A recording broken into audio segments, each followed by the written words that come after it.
Boa noite. O Dia do Professor foi marcado por pequenas manifestações da categoria aqui na capital. Para os servidores da educação que atuam no estado, os benefícios conquistados este ano ainda não são suficientes para valorizar a profissão. A Glaci é professora há 31 anos, uma vida inteira dedicada ao ensino.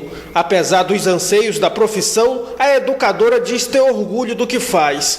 Mas para ela, hoje também não há muito o que comemorar. O professor tem um baixo salário, mas eu digo que o professor está em sala de aula com coração, tá? Com amor, transmitindo tudo que ele sabe. No centro da capital, o Dia do Professor foi marcado pelas reivindicações de um grupo de educadores em praça pública.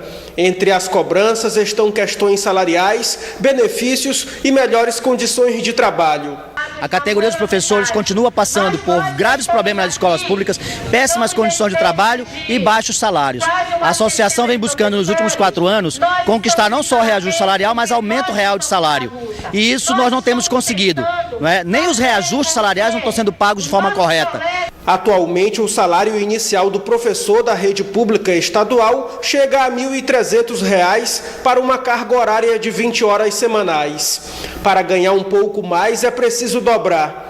Davi, que leciona há 10 anos, relata momentos de insegurança nas escolas e a indisciplina de muitos alunos, diz ele, também estão entre as principais dificuldades enfrentadas nas salas de aula. Ano passado, só um aluno na escola que eu dou aula, ele foi pego 4 vezes armado. A polícia foi no colégio para tentar achar arma, acharam algumas armas que chamam arma branca, faca, punhal, essas coisas, mas a pistola que sabíamos que tinha, mas conseguiram dar um jeito de esconder. No primeiro semestre do ano, a Assembleia Legislativa do Estado se tornou alvo de protesto de professores que cobravam a votação de projetos da categoria, entre eles reajuste salarial. Os índices definidos por lei foram de 5,67% retroativos a março e 4,33% de ganho real a partir de janeiro de 2015. Também foram aprovados benefícios como Vale Alimentação, ainda sem data definida, Vale Transporte, metade pago pelo governo e restante pelos servidores, e a hora de trabalho pedagógica, que passa a contemplar também os professores temporários. Mesmo após essas conquistas, hoje a sessão que serviu de homenagem também foi uma oportunidade para novas cobranças da categoria. Esse deputado reconhece o problema e diz que a educação não está mesmo no patamar da realidade dos professores. Então nós precisamos ter um paralelo de que o professor é essencial para a promoção de uma política de educação de diminuição das desigualdades. A mobilidade social verdadeira não vai se dar pelo Bolsa Família. Bolsa Família é um paliativo, é necessário, é importante, mas a verdadeira mudança se dá pela boa educação e por bons empregos. E isso só se faz remunerando melhor os professores, qualificando-os, capacitando-os, estimulando com carreiras sólidas e que garantam uma aposentadoria digna. A Glaci quer seguir o importante papel de educar com mais reconhecimento. Tem muita coisa que tem que ser mudado na educação. Enquanto o sistema tiver sempre tendo esses apoios que não nos proporciona nada de bom, então a educação não vai nada para frente. Seja na rede pública ou privada, o certo é que a profissão de professor deveria ser uma das mais valorizadas do país. Afinal, é ela que conduz todos os cidadãos para o futuro. A responsabilidade de um professor vai muito além do que se imagina. É graças ao professor que um país pode se gabar em dizer que tem bons médicos, advogados, políticos, engenheiros qualificados para atender às demandas da população. Quem não lembra da primeira professora? A imagem deste profissional marca a vida de qualquer criança. Tanto que se você perguntar em uma sala de aula o que elas querem ser quando crescer, a maioria vai responder: quero ser professor. professora. Mas quando essas crianças crescem e se deparam com a realidade da profissão, a maioria que sonhava em contribuir para a construção do país por meio do conhecimento, desiste. Assim, a profissão de professor vai resistindo, sendo seguida apenas por aqueles que acreditam ter o dom de ensinar. E o professor, que marca a vida da gente na infância, no Brasil, segue marcado pela falta do devido reconhecimento. E não só pela falta de salários dignos, mas também por ter que atuar em escolas sucateadas e também enfrentar a insegurança dentro da própria sala de aula, provocada por alunos que não tiveram a devida educação em casa. E é por isso que hoje muitos professores realmente não têm o que comemorar. Como já é tradição, a Band saiu na frente e na noite de ontem realizou o primeiro debate do segundo turno entre os candidatos à presidência da República. E os amazonenses também ficaram ligados na discussão que liderou a audiência em todo o país. Em 1 hora e 20 minutos de debate, os dois candidatos à presidência da República puderam discutir frente a frente as principais propostas de governo. A candidata à reeleição pelo PT, Dilma Rousseff, e o senador Aécio Neves, do PSDB, se enfrentaram em 5 blocos, trocando perguntas com direito à réplica e à tréplica. De todas as falas do mediador, ao longo de um debate de mais de 1 hora e 10, 1 hora e 20, não dá 3 minutos, 4 minutos. E me parece que isso é a melhor medida do projeto bem-sucedido que foi esse debate de hoje do ponto de vista de sua organização. Os eleitores também puderam acompanhar toda a discussão por meio do portal da Band e pelo aplicativo de celular. Em todo o país, o programa liderou os índices de audiência e foi o assunto mais comentado nas redes sociais, com a hashtag Debate da Band. Foi um debate em que os candidatos se mostraram de corpo inteiro, foi um debate duro, como dura será a campanha até o dia 26. A Bandeirantes foi campeã de audiência hoje, fez jus à importância do evento. Então, mais uma vez, a tradição foi cumprida. O debate da noite passada também levantou muita discussão aqui em Manaus. Nas ruas, a opinião foi praticamente unânime. A troca de acusações não agradou. A expressão que eu tive foi que fica difícil a gente definir realmente quem tá falando certo, né? Eu acho que os dois, a primeiro plano, eles ficam mais se atacando atrás de defeitos, um no mandato do outro. Esta professora considerou que faltou propostas sobre educação. Eu trabalho na área de educação, querendo ou não, eu ainda não sei o que eles querem para a educação, porque é tudo muito assim, nós vamos melhorar a educação, isso é muito vago, como que vai melhorar a educação? Por outro lado, segundo o presidente da Associação dos Comerciantes do Amazonas, a economia brasileira está em um momento cheio de incertezas e as possíveis soluções foram discutidas pelos candidatos. O próprio governo que está fala em mudanças e o governo que está entrando também fala em mudanças. Então nós precisamos ter certeza de onde está sendo investido o nosso dinheiro, aonde nós vamos colocar o nosso dinheiro. Este cientista político destaca que para o eleitor, os debates são as principais ferramentas para a definição do voto, ainda mais no segundo turno. E para ele, atenção e critérios são essenciais na hora de escolher o candidato. Nós temos que avaliar a partir das propostas. Por exemplo, a questão da inflação, a questão do crescimento, a questão da qualidade da educação, a questão da saúde. Quem responde por isso? O Estado. O Estado está respondendo a contento, você vai julgar. Quem julga é o eleitor. Se você acha que a situação como está é favorável, você decide. Se você é contrário a essa situação, você aposta na mudança. E toda mudança tem risco. Um homem foi preso em Manaus durante a operação de combate à pornografia infantil realizada nesta quarta-feira pela Polícia Federal em mais 17 estados do país. As informações com Israel Ayasser. Em 18 estados, incluindo o Distrito Federal e o Amazonas, foi realizado nesta quarta-feira a operação da Polícia Federal de Combate à Pedofilia. Coordenado pelo Rio Grande do Sul, a ação conta com a participação de 500 agentes da Polícia Federal. Pelo menos 45 pessoas já foram presas no país e no Amazonas 4 mandatos foram cumpridos. O objetivo das buscas é confirmar a identidade dos suspeitos e os materiais que são utilizados para a prática do crime de pedofilia. Israel Ayasser para o Band Cidade. A mãe do bebê encontrado abandonado nesta terça-feira está internada na maternidade Moura Tapajós, na zona oeste de Manaus. De acordo com o diretor da unidade, ela foi levada por familiares até a maternidade após passar mal. A mulher de 27 anos se identificou como a mãe do menino, que recebeu o nome de Saulo. Ela passou por uma cirurgia para retirar o restante da placenta e segue em observação. Ainda de acordo com o diretor da unidade, ela teve o bebê sozinha em casa e mora na mesma rua onde o menino foi encontrado. Ela também vai receber acompanhamento do Serviço Social da maternidade e deve ser ouvida pela polícia quando receber alta. Segundo a Secretaria de Saúde do município, o estado de saúde do bebê é estável. Mais um temporal atingiu a capital na madrugada de hoje. Apesar dos ventos fortes, o número de ocorrências atendidas pela Defesa Civil foi pequeno. Segundo os meteorologistas, o volume de chuva no mês de outubro já corresponde a mais de 80% do previsto para o mês inteiro.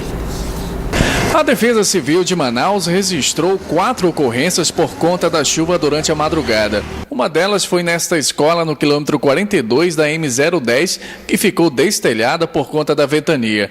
Em vários pontos da capital, o maior transtorno foi provocado pela queda de energia.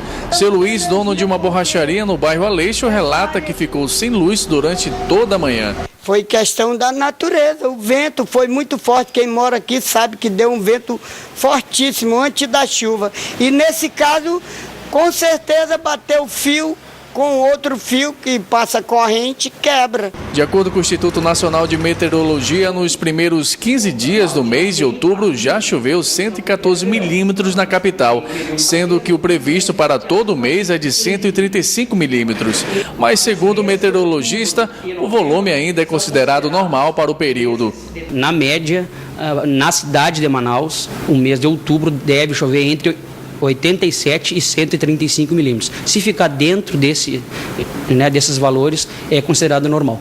Ainda de acordo com o meteorologista, só será possível dizer se o mês de outubro será considerado chuvoso no início de novembro. Para essas 2 primeiras semanas, vamos dizer assim, do mês, dá para considerar que já choveu aqui na região de Manaus acima da média. Mas para o mês, o somatório, o mês lá no final, no último dia do mês, a gente vai somar todos os dias com chuva. A princípio, está dentro da normal para o período. Somente lá no último mês no último dia do mês, que a gente vai poder dizer se o mês de outubro foi mais seco ou mais chuvoso do que o normal. E vamos conferir agora a previsão para esta quinta-feira aqui na capital e também em algumas cidades do interior. Isolada, mínima de 24 e a máxima chega aos 31 graus. Em Coari, o sol aparece com poucas nuvens e a mínima prevista será em torno de 25 graus. A máxima deve chegar aos 33 graus. Na capital, a quinta-feira terá sol com variação de nebulosidade e a previsão de chuviscos. As temperaturas variam entre 24 e 33 graus. E o início da temporada das chuvas também aumenta a preocupação com a dengue. Apesar da redução no número de casos este ano, os trabalhos de prevenção e controle da doença já estão sendo intensificados pela Fundação de Vigilância e Saúde do Estado. De janeiro até agosto, foram registrados 9 mil casos de dengue no Amazonas. No mesmo período do ano passado, 22 mil pessoas foram infectadas pela doença, uma queda de 59%.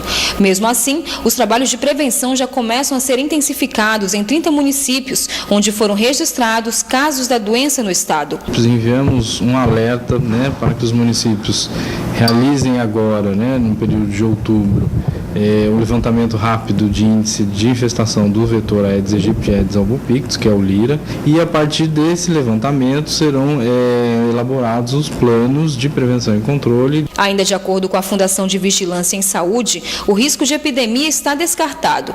Além da capital, municípios da região metropolitana, como Itacoatiara, têm apresentado os maiores índices da doença. No interior, o maior número de casos foi detectado em Guajará e Tabatinga, municípios próximos de 2 focos de epidemia da doença, Cruzeiro do Sul, no Acre, e Letícia, na Colômbia. O chefe de Departamento de Vigilância Ambiental da FVS também chama atenção para outro tipo de doença que começa a ser registrada no Brasil, a chamada febre chikungunya, transmitida pelo mesmo mosquito da dengue. Os sintomas também são semelhantes, porém a infecção pode se estender por até 1 ano. Profissionais de saúde do Amazonas já estão recebendo treinamento específico para detectar mais facilmente a nova doença. Nós temos trabalhado na capacitação dos profissionais de saúde.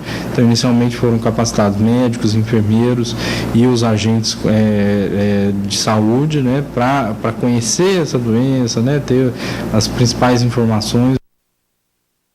Em Manaus, segundo a Secretaria Municipal de Saúde, a redução nos casos de dengue este ano chega a 90%. Enquanto o projeto de lei que prevê a contratação de dentistas nas UTIs dos hospitais não é sancionado pela Presidente da República, uma iniciativa idealizada por uma universidade particular da capital já vem trazendo bons resultados. Na UTI do Hospital João Lúcio, o trabalho realizado por dentistas, além de ajudar na recuperação dos pacientes, já diminuiu drasticamente a incidência de casos de pneumonia. Estamos na unidade de terapia intensiva do Hospital e Pronto-Socorro João Lúcio, na zona leste da capital. Para cá, são trazidos os casos que precisam de maior atenção médica. E qualquer infecção pode diminuir e muito as chances de sobrevivência dessas pessoas. E é pela boca que o problema pode começar. Eles estão sob prótese ventilatória, eles usam um aparelho para respirar que impede que eles tenham a via aérea patente, então acumula secreção e entra no pulmão. Outro detalhe são as várias fraturas de face, lesões de seios da face que contribuem com a contaminação e a chance aumentada de infecção hospitalar, principalmente a pneumonia. Aqui são atendidos em média 40 pacientes por mês. E desde agosto, quando a higienização bucal deles começou a ser realizada, a incidência de pneumonia causada pela ventilação mecânica diminuiu quase 40%. O uso mais corriqueiro do clorexidina é a orientação dos técnicos de enfermagem e enfermeiros pela própria odontóloga a higienizar pela manhã, visto que ela higieniza à tarde, a remoção dos aparelhos dentários que eram acúmulos de sujeira, remoção às vezes de dentes precários. O manejo da via aérea superior, de uma forma geral, contribuiu muito com isso. Há 1 ano e meio, a doutora Nelly faz esse trabalho em UTIs da capital e diz que o processo pode até deixar o tratamento nas UTIs mais baratos, porque evita o gasto com medicamentos. E a nossa ideia é, com o futuro, intensificar, sim, dar uma atenção maior, principalmente para esse paciente que já vem com uma condição bucal não satisfatória. O projeto de lei que prevê a presença de dentistas nas UTIs ainda depende da sanção presidencial. Enquanto isso, segundo a também professora de odontologia, é preciso conscientizar a sociedade e a classe acadêmica dos benefícios desse processo. A gente vai estar realizando nos dias 16 e 17, ou seja, amanhã e sexta-feira, o primeiro encontro de odontologia intensivista do estado do Amazonas. Vai ser realizado no auditório da Unip e a gente vai estar abordando justamente esse olhar multidisciplinar, a inserção do cirurgião dentista na equipe de atuação da UTI. O Sindicato das Indústrias de Panificação do Amazonas aderiu ao movimento nacional e deu início hoje a uma campanha para aumentar o consumo de pão no estado. Quem traz os detalhes ao vivo é o repórter Israel Ayasser. Israel, o amazonense anda comendo menos pão que o recomendado?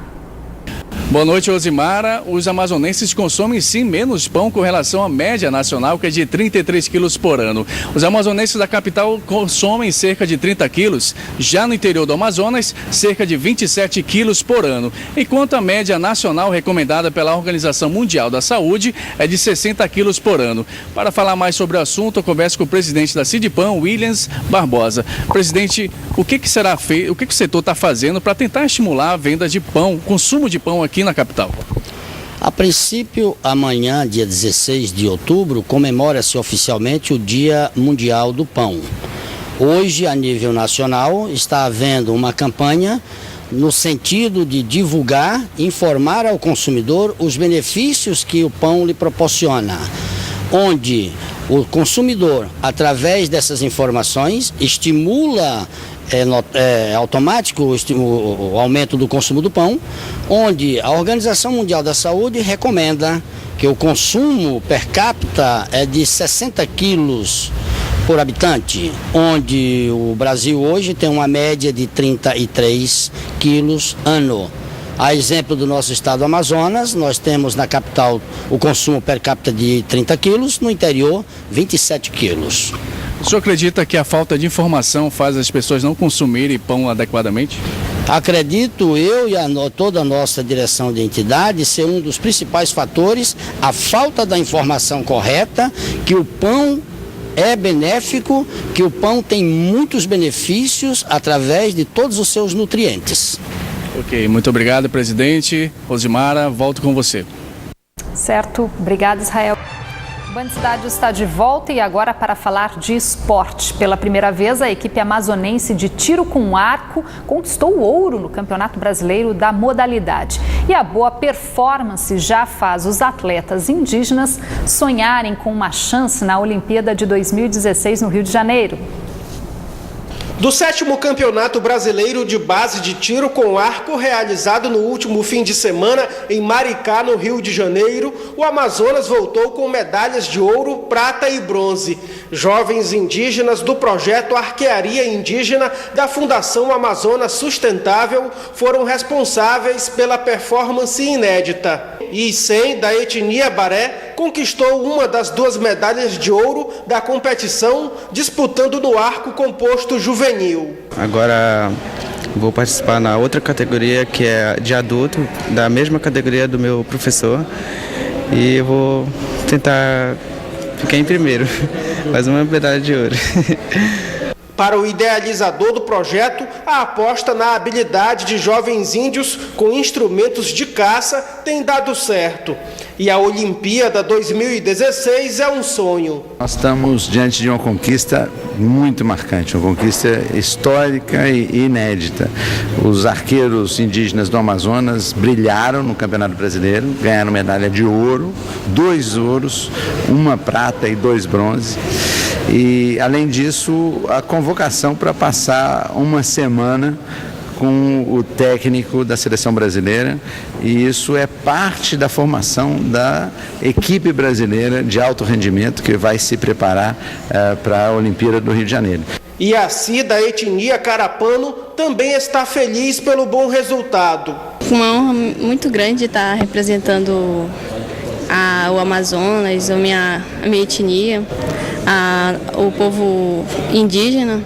Muito feliz de estar participando de competições e ter uma boa colocação no ranking. 3 dos 8 atletas que participam do projeto embarcam para participar do próximo campeonato na categoria adulto de 28 de outubro a 1º de novembro no Rio de Janeiro. A preparadora física e caça-talentos que descobriu os jovens indígenas ressalta que não falta o esforço e determinação, onde o arco e a flecha são os principais acessórios de um esporte que voltou como modalidade olímpica na década de 70. Eles se tornaram atletas, né? Eles eram aqueles indígenas que brincavam com arco e flecha, que caçavam com arco e flecha e foram convidados a uma experiência inédita e aceitaram. É um projeto de mudança. Muito bacana, parabéns para eles. O Band Cidade fica por aqui. Para rever esta edição, acesse band.com.br/Amazonas. Fique agora com as notícias do Jornal da Band. A gente volta a se encontrar amanhã, logo depois do Brasil Urgente. Até lá!